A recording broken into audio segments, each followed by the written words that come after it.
Eh, no sé si les comentaron los chicos que la idea es que hoy hagamos un ping-pong, ¿no? Que ustedes por ahí empiecen a preguntar, como fue la clase pasada, que fue muy dinámica.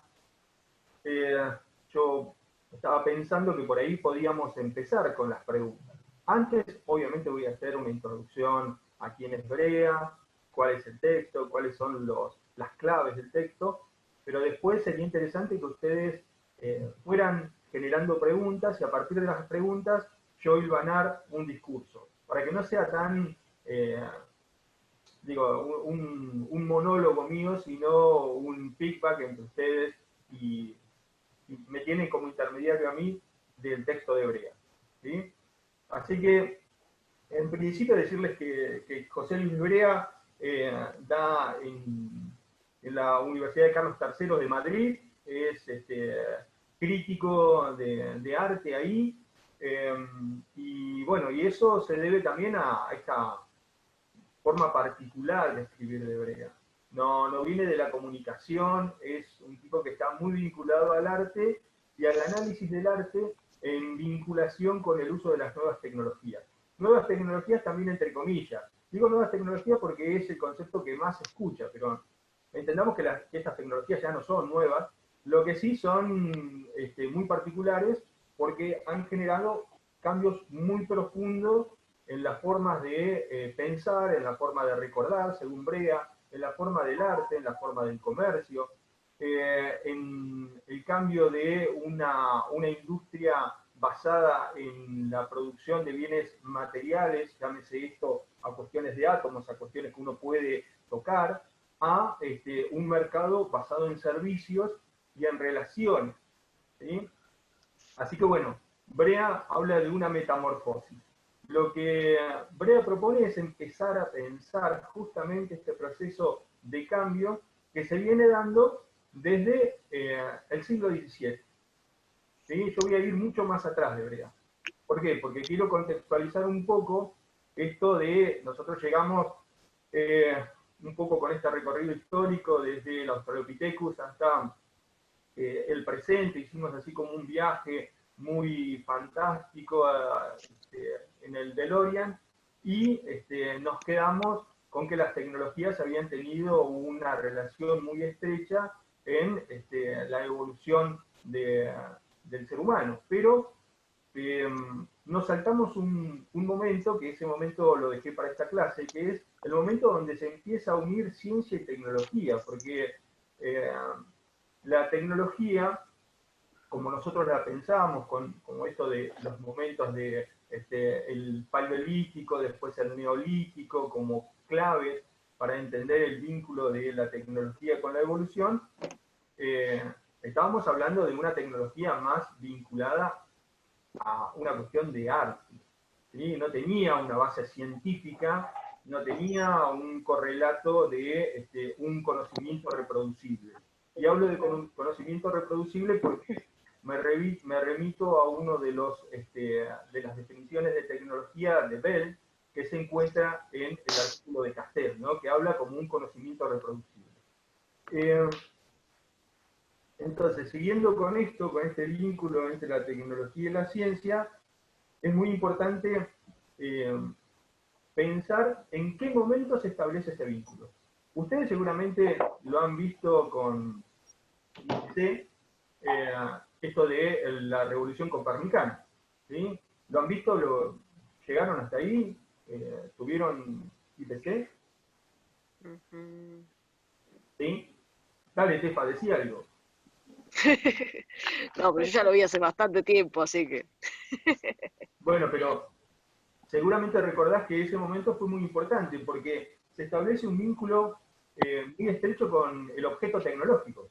El Sí, objeto sí. tecnológico como nosotros lo definimos. ¿Sí? Venía una teoría que se basaba en el geocentrismo, y esa teoría que decía que el centro del universo era la Tierra, ¿sí? La teoría ptolomeica, cuando cambia a la teoría copernicana, que el tipo eh, la teoría ptolomeica estaba completamente desfasada de la realidad, que el tipo podía analizar en función de la teoría y de la observación directa, digamos. No había nada que mediara la observación entre él y el espacio, pero esas observaciones que hacía le hicieron generar cálculos matemáticos y una teoría que decía que era imposible que la Tierra fuera el centro del universo. Obviamente, el siglo XVII, renacentismo, la teoría del geocentrismo estaba muy vinculada a cuestiones religiosas. El hombre es creación directa de Dios y cómo el hombre desde el punto de vista bíblico, ¿no? El ser humano no podía no podía ser otra cosa que el centro del universo, porque era creación divina. Para lo cual la teoría ptolomeica estaba muy apoyada por cuestiones religiosas. Cuando viene Copérnico y dice, no, muchachos, se están equivocando, esto no es así, literalmente lo quieren quemar. Pero ¿cómo se hacía para comprobar esta teoría? Entonces ahí viene el vínculo con la tecnología y además con el surgimiento del método científico de observación, que lo incorpora, ¿quién les parece? Galileo. Galileo, a través del telescopio, le da la posibilidad de la comprobación empírica de una teoría. Igual a Galileo lo quisieron quemar, lo querían asesinar, porque... Malo, lo hicieron firmar que no. Claro, le hicieron quemar que estaba equivocado, porque Pero por si se mueve. además el tipo se estaba metiendo en el cielo, en la casa de Dios. ¿Sí? Entonces, bueno, ese momento es un momento muy importante, porque hay un vínculo entre la teoría y la tecnología. A partir de ese momento, teoría, llámese proceso científico abstracto, y la concreción de esa teoría en el objeto físico tecnológico, empiezan a tener un sincronismo, y hoy por hoy no se puede hablar de tecnología sin ciencia y ciencia sin tecnología. De todas formas, entendamos que nosotros dijimos que el objeto tecnológico tiene un origen abstracto, tiene un origen acá. Entonces, también la teoría, ¿sí?, es una tecnología porque me permite satisfacer una necesidad, la necesidad de ser curioso, pero además de explicar cuestiones vinculadas, en este caso, al universo, a la existencia. Eso es un paso muy importante porque a partir de ahí nosotros tenemos el desarrollo científico-tecnológico que hoy de alguna forma nos está identificando. Si quieren ver, yo estuve investigando sobre Brea, que ahora vamos a arrancar. La página de él es www.joseluisbrea.net. Digo, por si a alguien le interesa ver algo más de Brea, ahí se van a encontrar con mucha información. Yo les había dicho entonces que la definición de tecnología de Bell era un conocimiento científico reproducible. ¿Sí? Y ahí entonces lo podemos vincular con este momento del Renacimiento y el vínculo entre tecnología y ciencia, que se sigue manteniendo. Hay otras definiciones. En el texto de Castell mismo dice que la tecnología está vinculada a un quiebre paradigmático, ¿no? El quiebre del paradigma que él habla es el informacionalismo. Se va de un sistema absolutamente vinculado a lo industrial, a la reproducción seriada, a un sistema completamente diferente que tiene sus bases en la información como el objeto de mayor valor. ¿Sí? Y ahí aparece la definición de tecnología vinculada a cuestiones no solamente de información, sino también a la indagación sobre el mismo genoma humano. ¿Sí? Así que, teniendo en cuenta esta nueva definición de tecnología, vamos a arrancar a trabajar con Brea. La clase pasada alguien me preguntó qué era metamorfosis. ¿Sí? Y creo que les dije que era un proceso de transformación.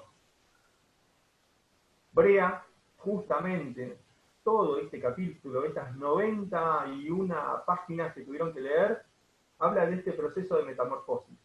¿Sí? Pero es un proceso que él lo toma pura y exclusivamente desde la aparición de las tecnologías digitales en adelante, es decir, cómo Internet básicamente se convierte en una herramienta que modifica las relaciones sociales, los sistemas de producción, y cómo eso nos afecta en lo más profundo. ¿Sí? ¿Alguien pudo entender cuál es la relación que hace Brea entre esta cultura RAM y la cultura ROM? ¿Pudieron buscar qué es RAM y ROM? ¿Qué tipo de memoria es una y qué tipo de memoria es otra? Porque él arranca definiendo una cultura como un proceso RAM. ¿Entendieron eso? ¿No? Yo por lo que entendí, él establece una diferencia entre la cultura de archivo y esta cultura RAM, que es más un proceso, es de procesamiento. Ya no es tan rememorante y de almacenar. No sé cómo explicarlo. Sí, tiene también una vinculación esto que vos decías de rememorar, porque él también trabaja con la cuestión temporal. Él dice que la cultura es el hoy, ¿sí? La cultura se está produciendo en este preciso instante, dice, no es una cultura de recordar, ¿sí? Pero lo interesante es primero definir qué es ROM y qué es RAM. Él habla de una memoria activista, ¿sí? Por ahí está bueno que ustedes puedan pensar, este es un disco de 8 pulgadas. Él creo que habla de discos de 5 pulgadas, que es igual que este, pero más chiquito. ¿Sí? Estos discos, él lo toma como una memoria ROM, ¿sí? Una memoria de archivo, dice. Acá se guardaba la información. ¿Por qué muestro esto? Porque es muy importante establecer el vínculo que él hace entre su perspectiva teórica, ¿sí? Y esta cuestión vinculada a las tecnologías. Acá se guarda información y es una información de archivo, es guardar cosas. Él dice que no, que lo más importante de la tecnología no es la memoria RAM, sino la memoria ROM. Y hace referencia justamente a los microprocesadores.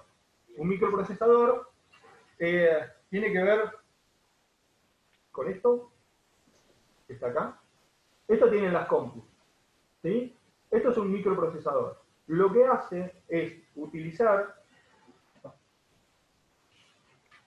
toda la información que está guardada acá y la procesa desde acá. Él dice que la cultura es cultura RAM, es una cultura de proceso y no una cultura estática y de archivo, guardada acá. Hago esto porque él va a redundar sobre la cultura RAM y cultura ROM, entonces ustedes tienen que saber qué es una memoria RAM y qué es una memoria ROM. La RAM Ahí es Sofía te está haciendo un Random aporte por Access el chat. Memory. ¿Cómo?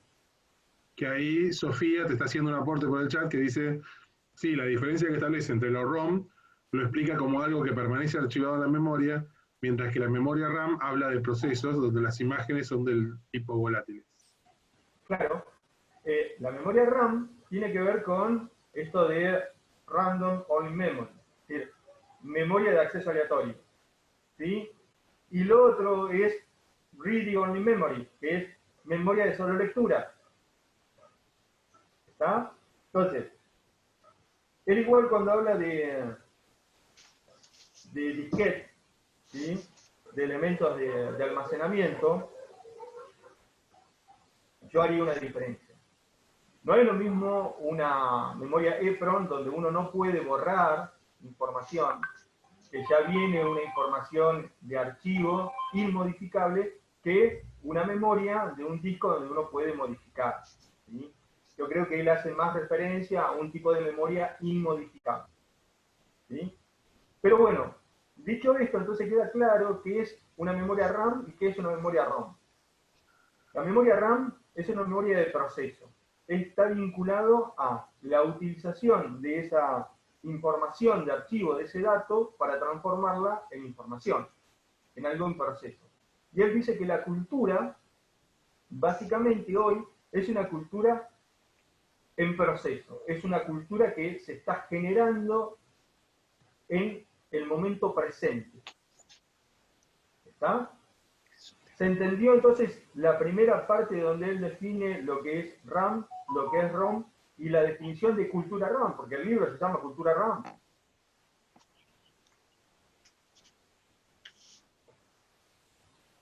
Entendimos entonces que la cultura es una cultura de proceso y él ahí hace como una referencia a algunos ejemplos de la cultura en proceso.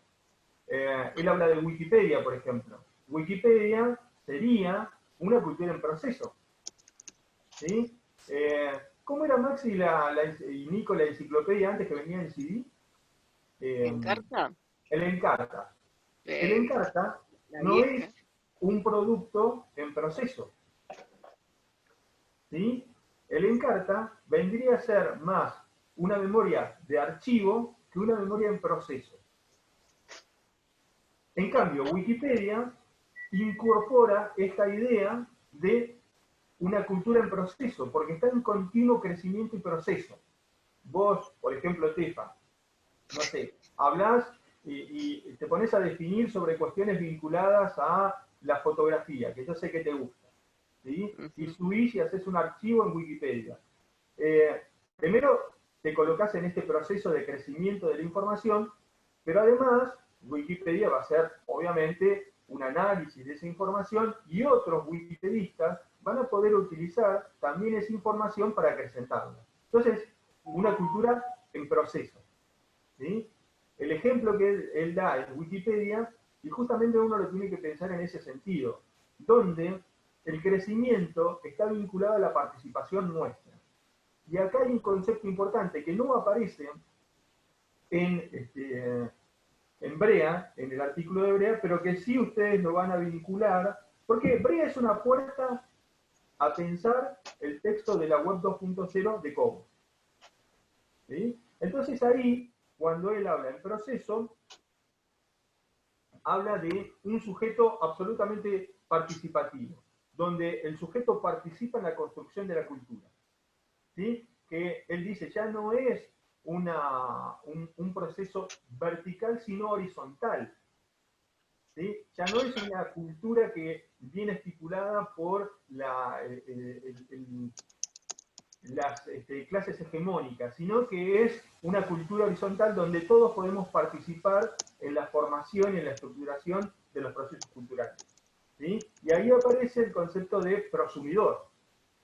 Él habla de un individuo que produce y consume, pero no incorpora el término de prosumer, que es un término que ustedes lo van a ver en el artículo de Cobos, que hace referencia a otro autor, que es Alvin Toffler, que incorpora el término justamente de prosumidor, pero no en tiempos digitales, sino en tiempos industriales. Él ya veía que este sujeto, este nuevo sujeto, producía un objeto material que también consumía.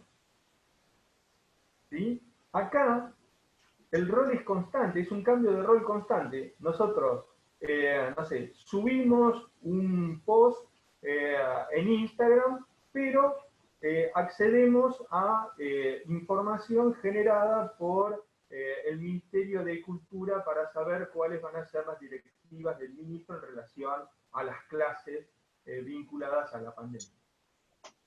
¿Sí? Entonces, estamos generando, pero también estamos consumiendo. ¿Sí? Entonces ahí se ve claramente este sentido de cultura RAM, cultura en producción, cultura en el momento.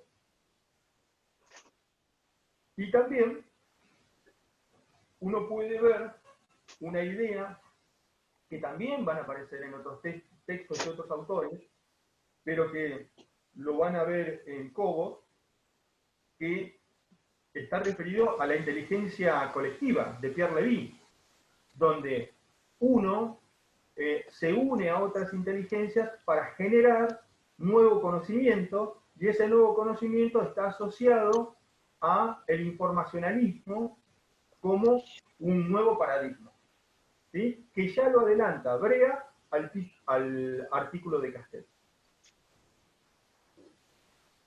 ¿Vamos arrancando ahí? ¿O no?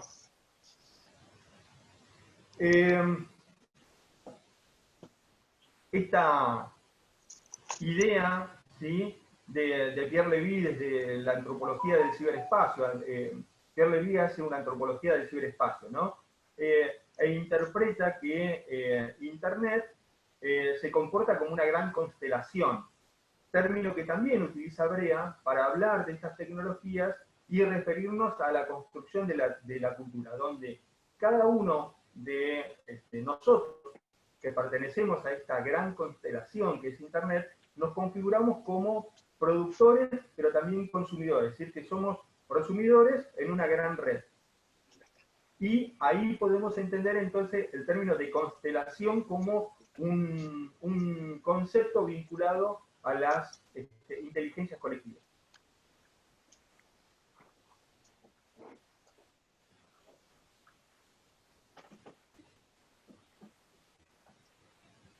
Ahí te consulta Agustín, Sergio, si este nuevo conocimiento que da origen al informacionalismo es producto de la cultura RAM.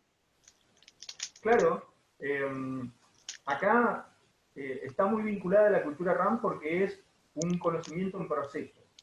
El informacionalismo también tiene en cuenta cuestiones vinculadas a un progreso exponencial del conocimiento. Yo diría que a la generación de datos, también del conocimiento, ¿sí? Pero se está pensando en una tecnología que ayude a procesar la gran cantidad de datos, porque también se genera una intoxicación, es decir, una intoxicación con información. ¿Qué es lo que nos está sucediendo ahora, por ejemplo, con el coronavirus? ¿Sí? Hay una gran cantidad de generación de datos, pero pocos que procesen esos datos para convertirlo en información.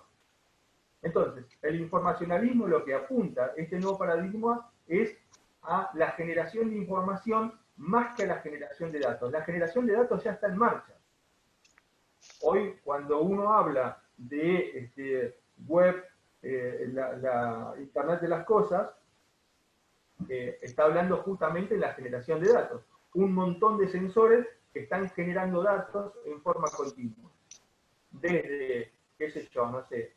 El otro día tenía un posteo de Jorge que hablaba sobre el anillo de volcanes, que decía él, bueno, no quiero generar otra preocupación más, pero estamos en un proceso en el cual se están generando algunos datos vinculados al anillo de volcanes. Eso no es que cada tipo está registrando la información de los movimientos telúricos vinculados a los volcanes.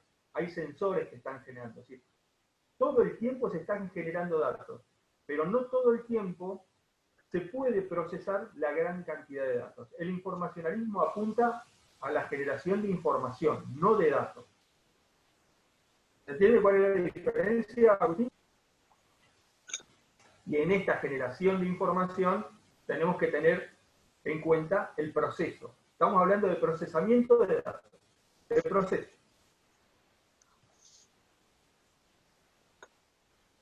¿Alguna otra cosa?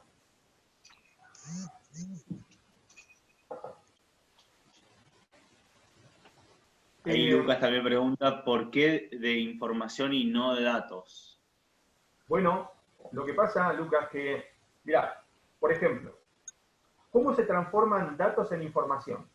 Si yo te digo, Antártida Argentina, 1334 es un dato, ¿no? Si te digo, Barrio Evita, es otro dato. Si te digo 18.527.654 es otro dato. ¿Qué información podría sacar de eso?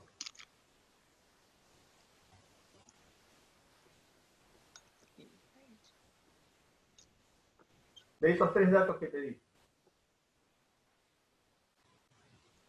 Si te digo docente de la Facultad de Ciencias Sociales, si te digo Magallanes, todos esos datos te dieron una información. ¿Quién es? Yo. Esa sería la información. El procesamiento de todos los datos derivó en mí. ¿Te das cuenta cuál es la diferencia entre un dato y cuál es la información? Los sensores se encargan de tomar datos, movimientos de la Tierra, vinculados a una ubicación de coordenadas X y Z, ¿no? Latitud, longitud y altura. Toman latitud, longitud y altura y determinan que ese movimiento está vinculado a un volcán.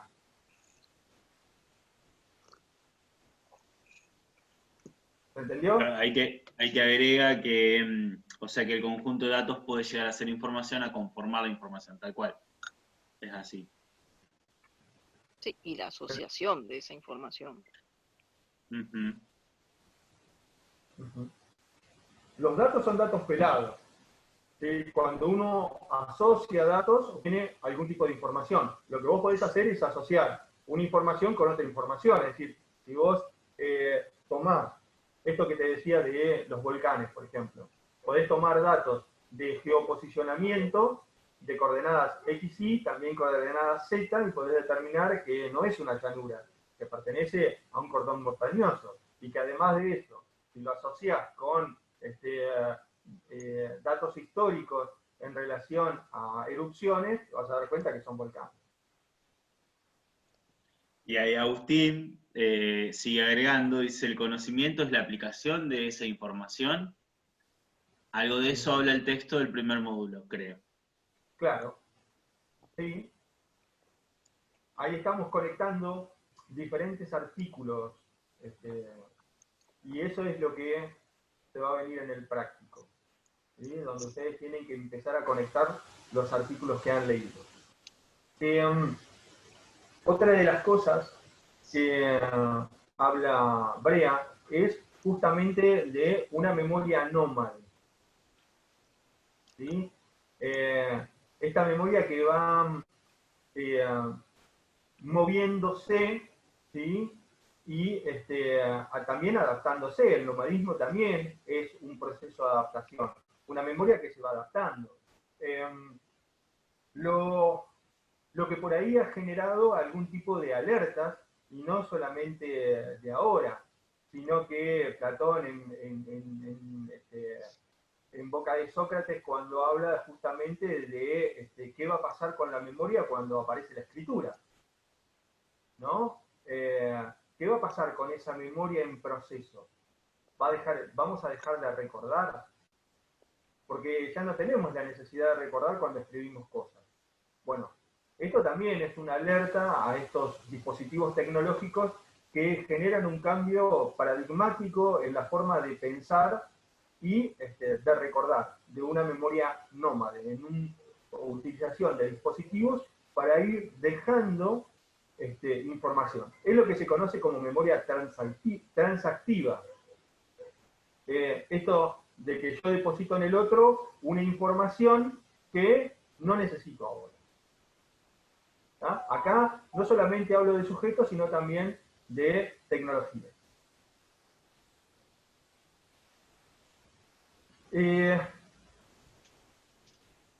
Bueno, Brea también habla de cambios en la economía.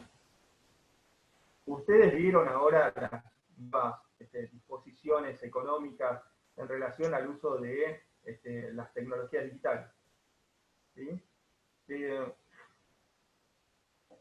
También saben que las empresas que mayor caudal económico mueven y tienen son empresas que no producen ningún producto industrial, material. ¿Sí? Tienen en cuenta esto, qué sé yo, no sé. Facebook no vende nada que alguien pueda tocar.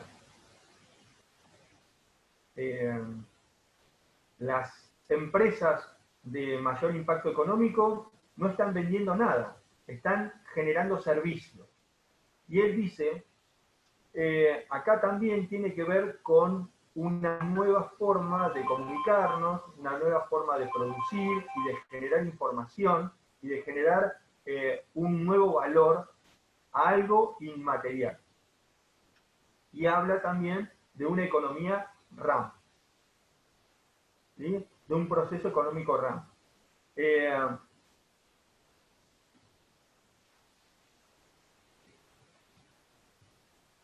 se entiende la economía ahora como una economía de distribución, ¿sí? La economía cambia no solamente el proceso, cómo se procesa lo que se va a vender, sino también la distribución. Porque esta nueva forma de memoria RAM hace que uno empiece a pensar nuevas estrategias comerciales vinculadas a este nuevo paradigma, ¿sí? Por ejemplo, ¿qué pasó con la venta de servicios? ¿Sí? La venta de servicios en este momento muy particular en el cual estamos viviendo aumentó un 50%. ¿Sí? Todas las ventas mediadas a través de tecnología aumentaron un 50% y en ese 50% hay un 50% de servicios. La economía del conocimiento, ¿sí? Hoy lo que se vende no es átomos, no son átomos. Es conocimiento, es información. Vuelvo al ejemplo de Facebook, una de las empresas más importantes a nivel económico, no vende nada más que información.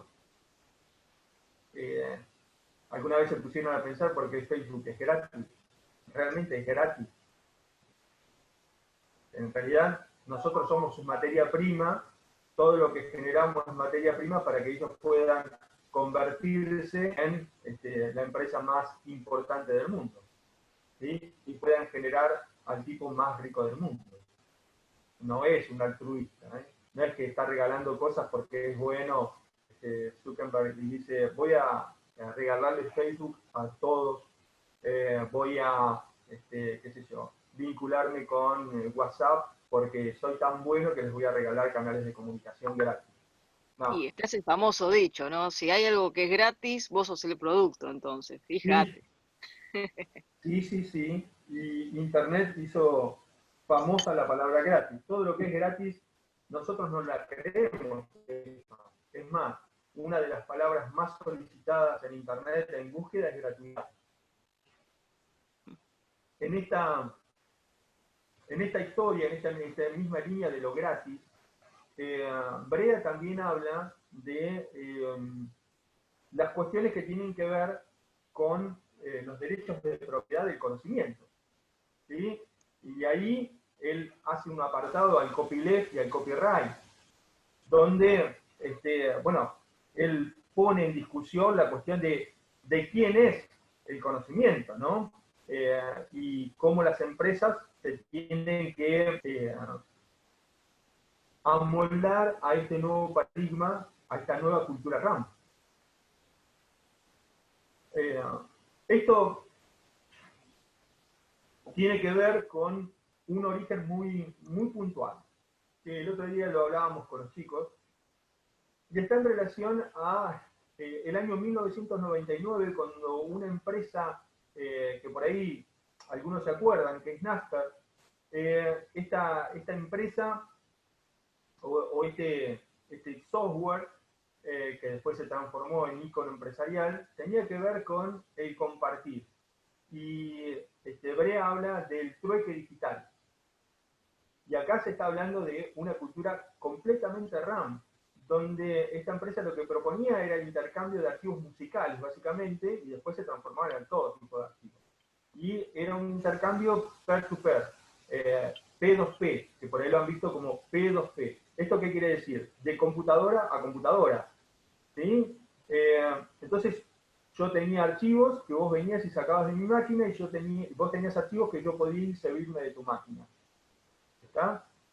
Esto directamente colapsó las empresas de música y fue un proyecto de negocio que se extendió hasta ahora. Es decir, la cultura RAM, esta cultura de proceso, esta cultura de servicios, esta cultura que no tiene que ver con discos, no tiene que ver con discos materiales, con el disco de vinilo, ni con el CD, ni con el DVD, tiene que ver con una cultura absolutamente líquida, transformada, que transformó esos objetos materiales en bits. ¿sí? Y hoy tenemos el hermano mayor de Naspers, es... ¿quién? ¿Quién les parece que puede ser? Hoy, en la actualidad. ¿Qué empresa ocuparía este rol de Naspers? Que vincula este trueque digital, pero también vincula el proceso capitalista, es decir, el mercado capitalista, dinero. Mercado Libre, decía, ¿no? No, Cerca. vinculado a la música. Nada, sí. Sí, seguramente lo tienen todos ustedes en el celular. Spotify. Spotify sería este hermano mayor, esta transformación que se generó de Naspers a la actualidad, donde Spotify permite un trueque digital, digamos. Yo escucho en la plataforma gratuita de Spotify y te puedo compartir un tema musical y vos me podés compartir el tuyo y puedo armar alguna lista, pero también existe la posibilidad de que yo expanda ese servicio, que lo que me está vendiendo no tiene que ver con discos de carácter de átomos, ¿sí? Tiene que ver con un servicio vinculado a una cultura líquida en términos de Bauman, una cultura RAM en términos de Brea. ¿Sí? Vamos a ir recorriendo un poco lo de Brea. ¿Quedan algunas preguntas de lo que estuve comentando hasta ahora? ¿Alguien sabe qué es el copyleft y el copyright que hoy dije y que está vinculado al texto de Brea? Porque él tiene un pedacito del capítulo que tuvieron que leer, creo que 2 o 3 hojitas vinculadas al copyright y al copyleft.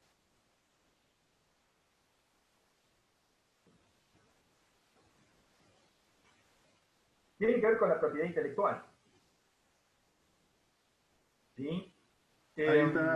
Ahí está diciendo Sofía, que copyright serían los derechos de autor y del otro no se acuerda, pero bueno, sería justamente la opuesta, digamos.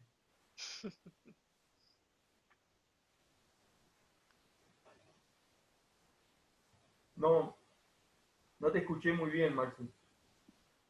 Que ahí Sofía te está diciendo que copyright serían los derechos de autor y del otro se acuerda algo de Creative Commons.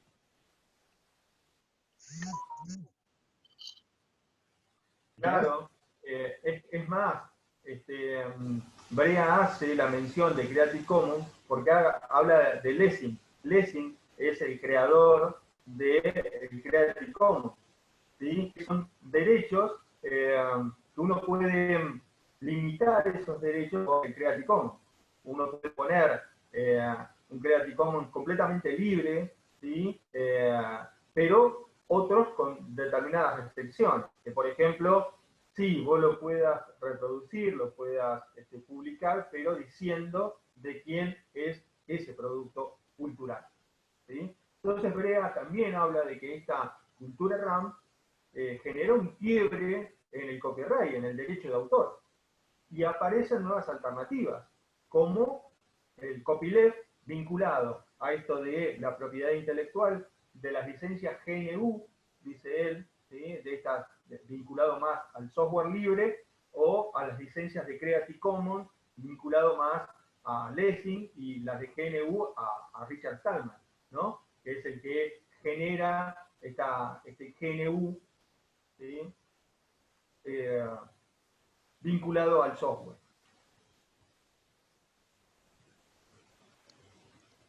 Él habla de culture con K, ¿sí? Esta cultura con K de Brea hace referencia justamente a estas cuestiones vinculadas al copyright, al copyleft, a las propiedades intelectuales. Porque acuérdense que la cultura RAM tiene que ver con, él habla, después él empieza a abrir el concepto cultural. El concepto cultural no es solamente, qué sé yo, una ópera, sino que son todos los procesos en donde interviene la cultura. Habíamos dicho que la tecnología es una expresión cultural. Acá la tecnología transforma a el producto cultural. Se ensubrea, ¿no? Porque está transformando a la cultura. Esto no es algo que solamente propone Brea. Nico, cuando Benjamin habla toda de la transformación cultural que genera el industrialismo, ¿no? Ya no es una idea que nace en Brea, sino que es una idea que seguramente Brea retoma de Benjamin porque escribe casi parecido a Benjamin. Bueno, ¿preguntas hasta ahí?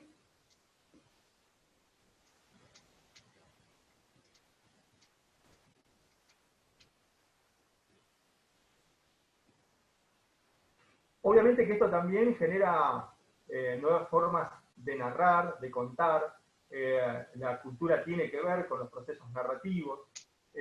Acá la Ahí cultura Luca te está diciendo que tuvo un problemita. ¿Escuchás? Luca tuvo un problemita, se le podía repetir la diferencia entre copyright y copyleft. Se le apagó la compu, dice. Cuando se habla del copyright es el derecho de autor. ¿Sí? El copyleft lo que te da es ajustar ese derecho de autor. Por ejemplo, el Creative Commons, vos podés poner derechos absolutamente de copyright a un producto cultural o podés ajustar eso. Decir, bueno, yo quiero que este producto cultural sea música, sea un libro que vos hayas escrito, sea cualquier producto cultural, ¿sí? Que vos le puedas incorporar ciertas restricciones o no, y entonces se transforma en un copyleft. Ese copyleft, Brea da dos ejemplos. Por un lado, a Lessing como el autor de el Creative Commons, que son estos derechos vinculados a ciertas particularidades del copyright, y él da el otro ejemplo del GNU, que son las licencias de software, ¿sí? Que lo asocia justamente, este GNU es un producto, no tiene una traducción, GNU, fíjense que es una traducción media bolacera de... ¿Qué quería decir GNU, Maxim? ¿Vos te acordás? Era, no es GNU, algo así. Es como eso que no es GNU. Pero está vinculado al software y es las licencias generadas por Richard Stallman. Eso fue simplemente lo que dije con respecto a la diferencia del copyright y copyleft. Que no es Unix, que no es Unix, sí, que no es GNU. Y Unix, fíjense que ahí... es el primer software, es la primera plataforma, sistema operativo sin propiedad de software, es decir, era un software libre.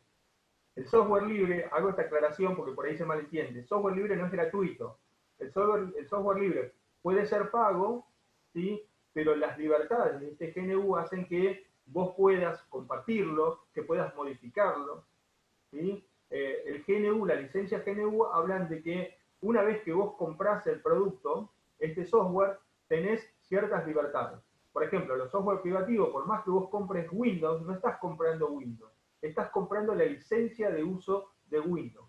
En el caso de los software libres, de los software con licencia GNU, lo que compras es el software, porque vos podés modificarlo, abrirlo, modificarlo, regalarlo, venderlo, porque ya sos propietario de eso.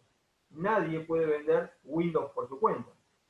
Vos podés venderlo, pero si se agarra alguien con idea de lo legal, te mete un agujero gigante. Es decir, vos compraste un Windows, yo compro un Windows para la facu, y decimos, che, Nico, mirá, me compré el Windows 10 con toda la licencia, y lo distribuimos, lo ponemos en todas las computadoras de la facultad. No, ese Windows es para una sola computadora y la que yo use, porque lo compré yo. Digo para que se Bien, entienda Sofía, lo que que pone, Sofía pone que GNU le recuerda a Linux. Bueno, sí, tiene mucho que ver. Claro. Están muy emparentados porque porque fue sobre todo, si bien es una licencia que depende de otra cosa, que tuvo mucho impulso cuando se empezó a trabajar más que nada con el software libre. Así que los dos caminos van muy emparentados, Sofía. Bien. GNU, Linux te hace recordar seguramente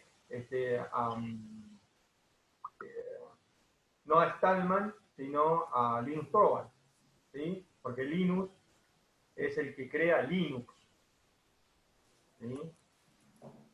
Ahí Sergio agregaba que ese capítulo justo también tiene un nombre, o sea, la denominación del capítulo está en latín, que es Omnia Sunt Communia, que es todos de todos, ¿viste? Claro. O sea, también es como lo que resume el capítulo, esa Muy bueno propiedad eso, colectiva. Nico. Muy bueno eso, Nico, porque ese título da cuenta de esto que estuvimos contando, ¿no?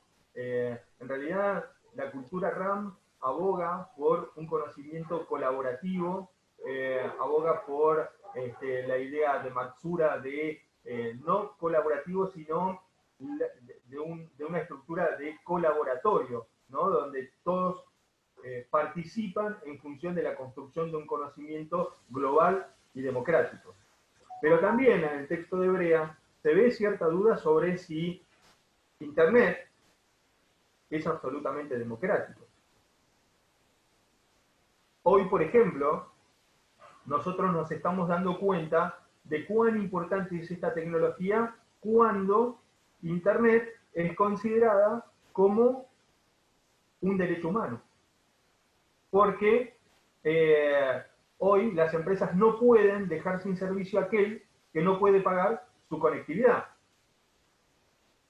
Entonces, una tecnología que se convierte realmente y es considerada como un derecho humano, debería de ser absolutamente democrática y generar una igualdad. Pero sabemos de todas formas que no es así, porque no es lo mismo un acceso global igualitario que un uso con un conocimiento de alfabetización de esa herramienta, y ahí podemos volver al texto de Bush cuando hablamos de que la tecnología per se sola no sirve si uno no tiene la técnica de uso, cómo usarla. ¿Sí? Ah, está muy informada, Sofía. ¿Qué dice? Porque dice, claro, por lo que se peleó hace unos años con la de la ley SOPA. Claro, hace unos cuantos añitos atrás, Sí, 2009, 2010, creo. Y la pipa. claro. Ah, bien, bien. Estudia seguridad informática, bien, bien. Ah, con razón, digo. Muy bien, muy una data muy precisa. Muy bien. Muy bien. Bueno, hasta ahí vamos con Brea. Yo creo que esto último que hablamos que les decía de cómo, había empezado a hablar de cómo narrar, que hay nuevas narrativas en función a esta nueva cultura RAM, que es una narrativa en proceso, y que tiene que ver con la propuesta del trabajo final.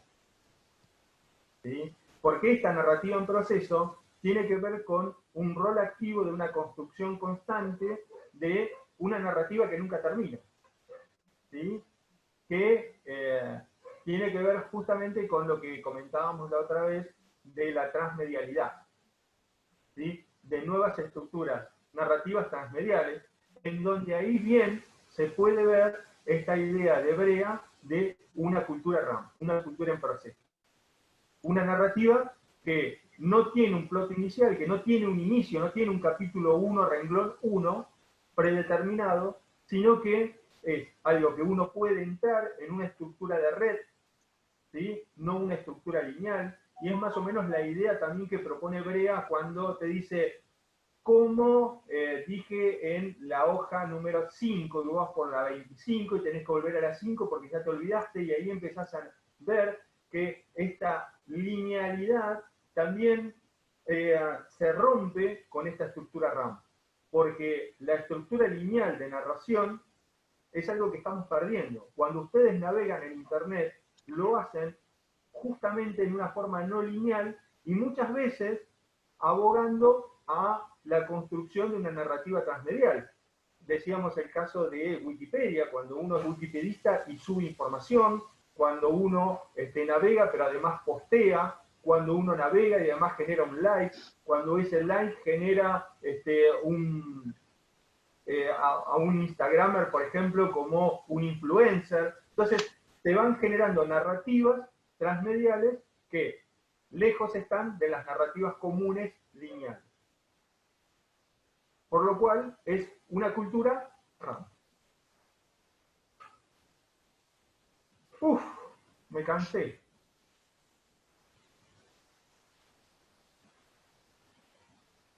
Podríamos invitarlos que hagan algún aporte de la lectura a los chicos. A ver Exacto. Espero preguntas. Pueden habilitar los micrófonos, las cámaras. Yo voy a cambiar la yerba y a cargar el termo.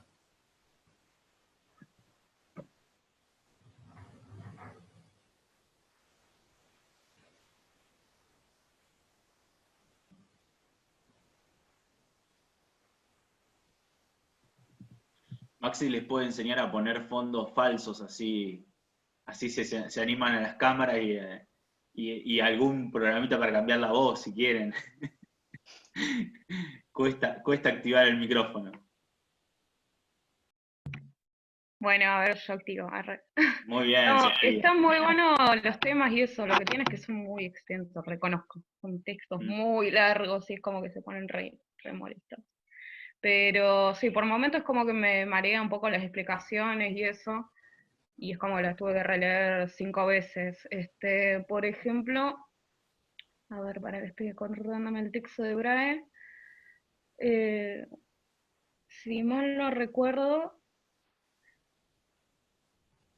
ay no, era pasando el tema de las imágenes ahí, pero bueno, cuando la analogía que quiso hacer ahí fue como un poquito rebuscada, es como que me quedó un poquito confuso, si me lo podrían explicar. ¿Qué es lo que dice? La analogía que hizo, o sea, en toda la explicación de las imágenes. E-imagine. Ahí mataste. ¿Querés explicarlo vos, sí. Nico, o le digo yo? Lo de las, Decile. las imágenes, imágenes que dice él, él habla de lo subjetivo, ¿no es cierto? Él habla justamente de una construcción subjetiva de la imagen, ¿no? Son muchas hojas, si no guíame vos, Sofía, pero él habla de una construcción subjetiva a partir de las imágenes, ¿sí? Esas imágenes que tienen que ver justamente con imágenes que no resultan de la realidad, sino de una construcción a través de las tecnologías, como, qué sé yo, la imagen que tiene Maxi detrás, ese fondo que tiene detrás de su cámara. ¿Sí? Claro. Donde ahí hay claramente una construcción de un escenario que no es real. Sí, esa es justamente lo que está explicando, esa parte de la recepción de la información, de las imágenes. Eso es como que no me había quedado claro, o sea, si era que cada uno interpreta o receptúa la imagen a su manera, o no sé, eso es lo que no me había quedado como claro. Primero a Maxi. Dale. Si vos lo estás mirando a Maxi y vos te imaginás que con esa imagen, con esa imagen que tiene él, vos construís una realidad muy subjetiva. Es decir, ahí él está en el mar o no. Ah, eso punta a la subjetividad. Claro, eso nomás. Bueno, ahí tenés el ejemplo. Maxi, tómalo como ejemplo. Dale. Bueno. Luca te pregunta ahí, no entendí bien cuándo hace referencia a la palabra interconectar en el texto. Interconectar. Claro, pero contextualicen un poquito más porque... Claro. Cuando siempre habla de la interconexión, ¿sí?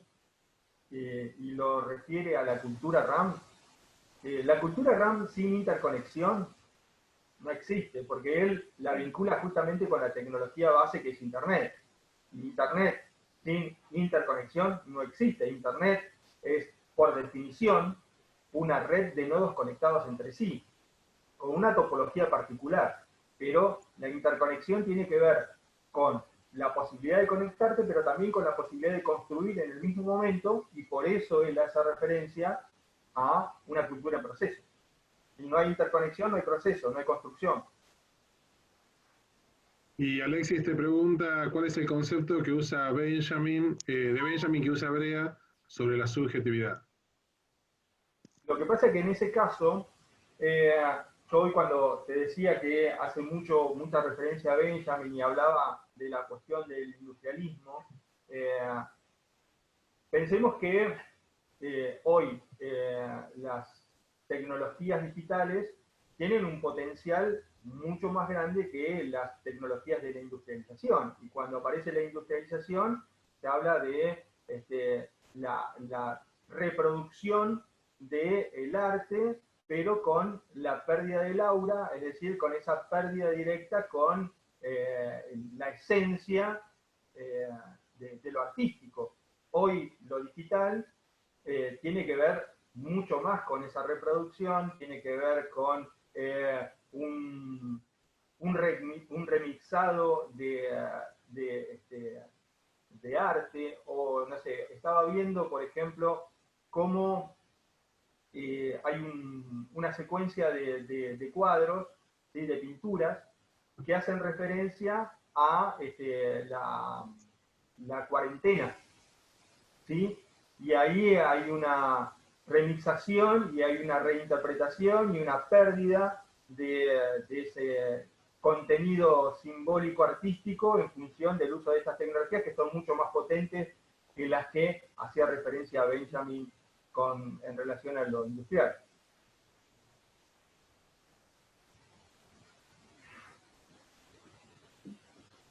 No sé si quedó claro. Después Rocío dice, entonces la narrativa en la cultura RAM es siempre transmedial, ¿entendí bien?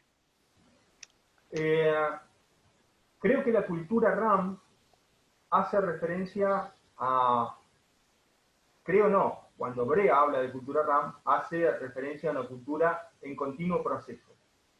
Yo te diría que en los términos de Brea, sí, la narrativa es una narrativa que implica una transmedialidad, porque además de que la transmedia hace referencia al uso de múltiples medios para contar algo, ¿sí? El concepto de transmedia no puede dejar de lado la intervención de un otro para esa transformación. Un otro que no tiene que ser un commodity, digamos, no tiene que ser una empresa que esté narrando, que esté planteando una narrativa transmedia. Por ejemplo, a ver, voy a pensar en el texto que ustedes van a leer de Transmedia de The Walking Dead. ¿Sí? The Walking Dead es per se una estructura transmedial.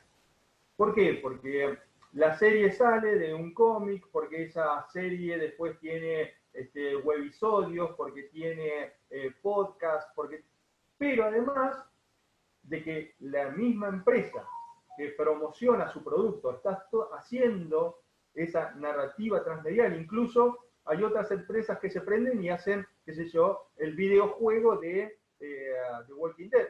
Pero además hay un fan que hace una serie diferente de Walking Dead y no toma todos los personajes principales que sí toma la empresa principal. Entonces, la narrativa transmedia tiene que ver con la incorporación de un otro para generar nuevos plots que no necesariamente tienen que guardar esa linealidad a la que estamos acostumbrados nosotros en la narrativa lineal no transmediática.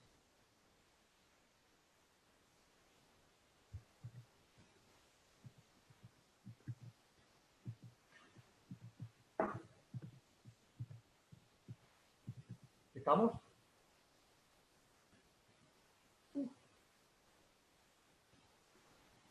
¿Alguna pregunta más? No. Ahí Agustín dice, pregunta de colgado, con respecto a la lectura, ¿debemos leer todo el material de Brea? Porque la guía solo exige conceptos de las primeras páginas. Pregunto porque yo no leí el capítulo de las Image porque pensé que no era necesario. Eso está dentro del mismo capítulo, Agustín.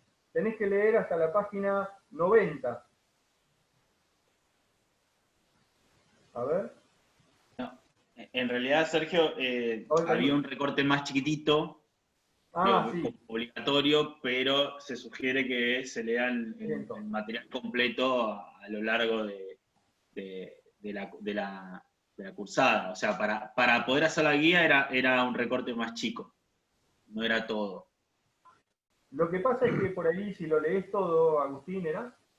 Sí, Agustín, te va a dar una idea para el texto que viene. Ya te digo, Brea, en toda su rebuscadez que tiene,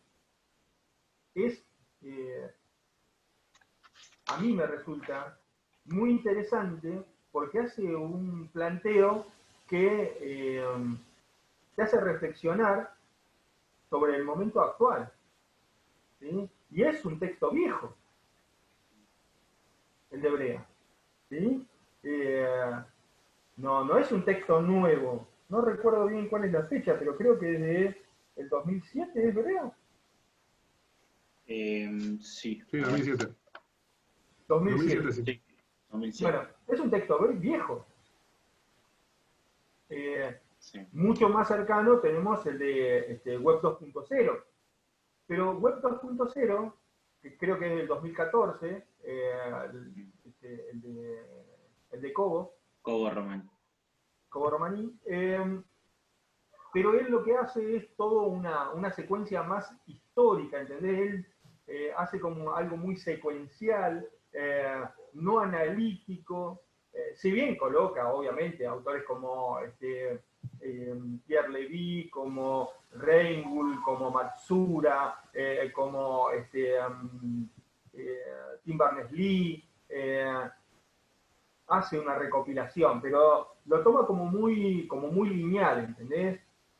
Y Brea te va a servir para entender hipertextualidad, por ejemplo. Te va a servir para que puedas entender un poco más y reflexionar sobre el texto de este nuevo que incorporamos de Pancho, de Francisco Alvarez. Te va a servir para eso, para que puedas tener un contexto teórico de reflexión. Porque lo que buscamos es eso, es que ustedes reflexionen, no que engullan los textos y que después lo vomiten. Y como lo que buscamos es que ustedes reflexionen, ya podemos darle lo que pensábamos como la actividad para hoy. Recién hace un ratito les mandé por el grupo de WhatsApp un videíto de 5 minutos sobre Matrix. Es un recorte, un extracto de la película Matrix. Lo que vamos a hacer ahora, nosotros vamos a armar acá dentro de la plataforma Zoom grupos de trabajo, grupos de discusión. Los vamos a dividir en grupitos de 5 o 6. La idea es que dentro de esos grupos ustedes puedan vincular ese video que les enviamos con el texto de Brea y lo que transmitió del texto Sergio en el teórico. Así que bueno, le vamos a dar más o menos unos, ¿qué hora es?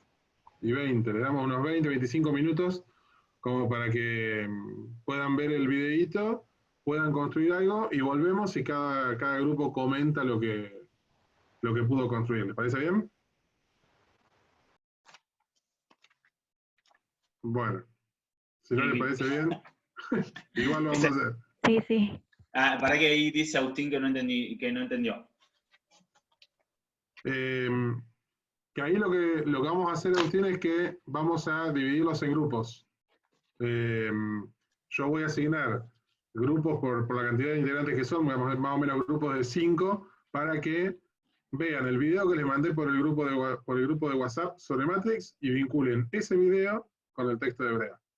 Yo les voy a dar ahora la invitación para que pasen a los grupos, lo vamos a hacer automático, así no nos echan en cara a nosotros. El sistema los va a distribuir en 6 salas acá dentro de Zoom, donde van a charlar ustedes en privado, y cuando nosotros, dentro de 20 minutos, nosotros les vamos a mandar un mensaje de que les queda un minuto para cerrar la idea, y ahí volvemos acá a la sala abierta. Mientras tanto, si tienen alguna duda, pueden salir de la sala privada para venir a esta sala abierta y consultarnos a nosotros.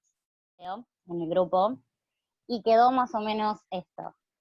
Vemos reflejada la cultura RAM en cuanto a la carga de información en la memoria del sujeto utilizado como fuente de energía. Y se ven los objetos simbólicos y no materiales, es decir, una cultura líquida, como reflejo de un programa de realidad virtual. Estos datos simbólicos que él genera se elaboran en un proceso que genera una línea y se desarrolla la información, es decir, dejan de ser datos duros, lo que caracteriza tanto la cultura RAM. Después la compañera Estefanía aportó su reflexión, que nos pareció interesante. Si no la llegan a entender, pregúntenle a ella.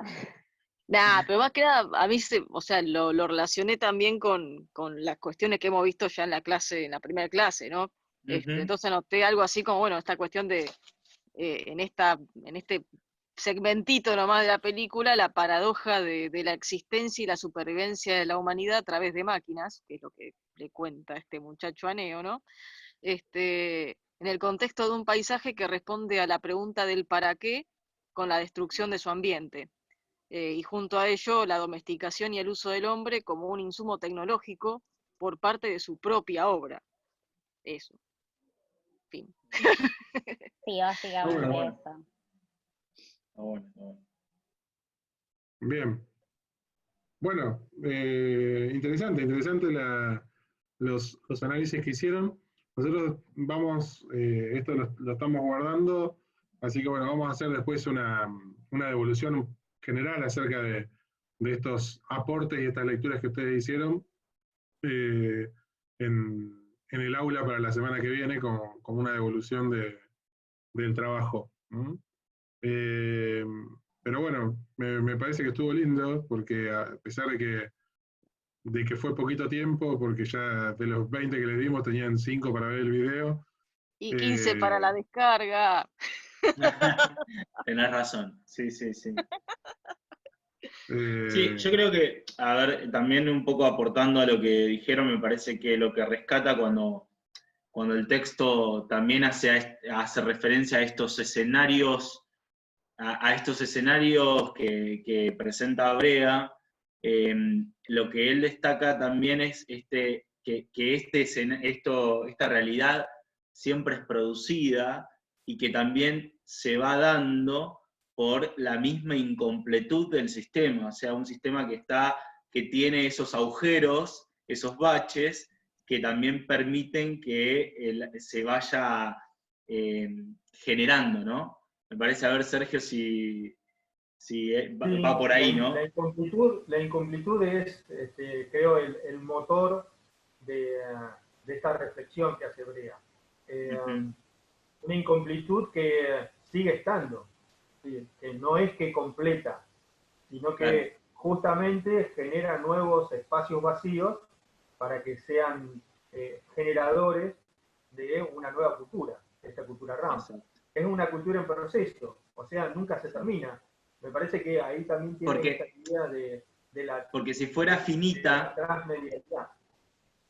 digo, porque si fuera algo finito que tiene una conclusión, un cierre, se terminaría la misma historia en sí, lo que estamos viviendo. O sea, tiene que tener esos baches, esos huecos, esos espacios que me permitan a mí generar el ahora, lo que está pasando, lo que está sucediendo. Porque si no, estaría cerradito, sería un nudo que ya no necesita seguir desenlazándose. Además, agregaría, Nico, que en esta reflexión casi filosófica de Brea, es que estos agujeros que se van completando tienen que ver con lo que él anuncia en la última parte del primer capítulo que ustedes tenían que leer. Una narrativa completamente inconclusa. Tal cual. Hay una narrativa que no tiene principio y tiene fin, que justamente está vinculada a esta narrativa transmedial, ¿sí? A estos nuevos espacios. Convengamos que la narrativa transmedial, chicos, esto también tiene que ver con esta cuestión de las nuevas estas tecnologías digitales, ya existían, ¿sí? La transmedialidad como tal no es prioritaria ni privativa de los medios digitales. La transmedialidad es una narrativa que venimos generando desde los comienzos de lo más prístino de la comunicación. Tenés, qué sé yo, una pintura rupestre con una comunicación oral. Ahí ya tenés una comunicación transmedia, es decir, hay dos medios vinculados a una idea, pero además tenés otro prosumer que no solamente mira esa pintura rupestre, sino que también que genera otros contenidos narrativos. ¿Entiende? No es privativo de lo digital. Lo que hace lo digital es expandir, ¿sí?, con una fuerza centrípeta, digamos, a la transmedia, a la narrativa. Bien. No, lo que estábamos diciendo era eso. La idea es esta, poder hacerles una devolución general en el aula. A mí me pareció que fue interesante los aportes.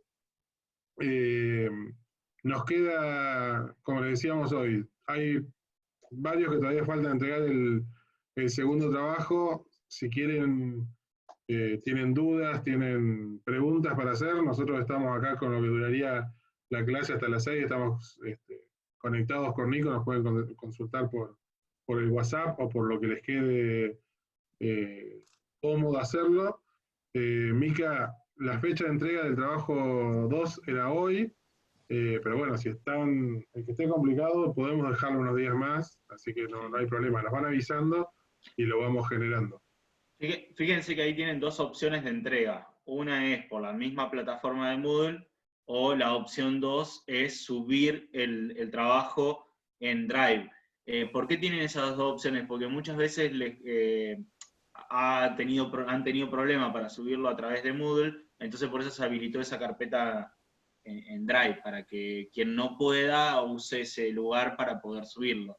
Importante, denominen el Word con el apellido de ustedes, para que nosotros podamos ir controlando las entregas. Hoy Paula estaba con un problemita, también me la mandó a mí, así que ustedes nos consultan y la forma de entrega por lo que les resulte más cómodo a ustedes. Un consejito para las lecturas que le quedan para la semana próxima. Ahora comentamos. Mi criterio sería que arranquen con Cobo Romaní. ¿Sí? Ese sería el primer texto que deberían de leer como para tener una continuidad de lo de Hebrea, ¿sí?, a la explicación que va a hacer Cobo Romaní en relación a la web 2.0. ¿Sí? Tengan en cuenta los autores que yo les estoy nombrando, porque él los retoma, y después yo seguiría con el de Francisco Arbarelo, para que tengan en cuenta la estructura de lo hipertextual. Y después, el último, que era el de, ¿cómo era el autor que trabajaba el texto de Rayuela? ¿Cómo? Cortázar. No, pero Rayuela es Cortázar, pero yo digo el texto de Cortázar, Rayuela, pero hay un autor que lo... Ahí te digo. Es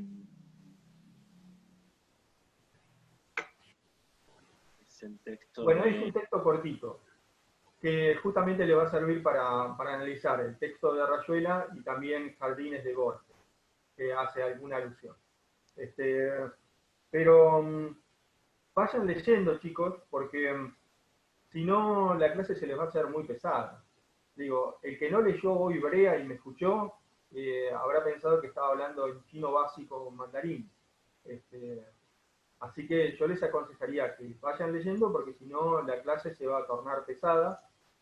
Lo que viene es un tema que está muy vinculado a lo que vimos hoy. Ya les dije, me parece que Brea lo que hace es abrir una puerta a la unidad 2. Y lo de Castel, no se lo olviden de leer, porque Castel lo que va a hacer también es aportar mucho desde lo tecnológico, desde la construcción de Internet, la cuestión de la construcción, pero desde lo académico, desde la construcción social de Internet, actores que nosotros no imaginamos, pero que estuvieron muy presentes en la idea y desarrollo de Internet, como por ejemplo los hackers. ¿Sí? Y además hace un recorrido histórico de lo que nos quedó y que no vimos, todo este proceso de la industrialización para llegar al informacionalismo. Sergio, Bosco y Caldana. Bosco. Bosco es el que trabaja el texto de Cortázar y el texto de Borges. Yo ahí le estoy habilitando la clase 3 que estaba oculta, y ahí tienen los 2 textos que les dejamos para leer para el próximo teórico y práctico.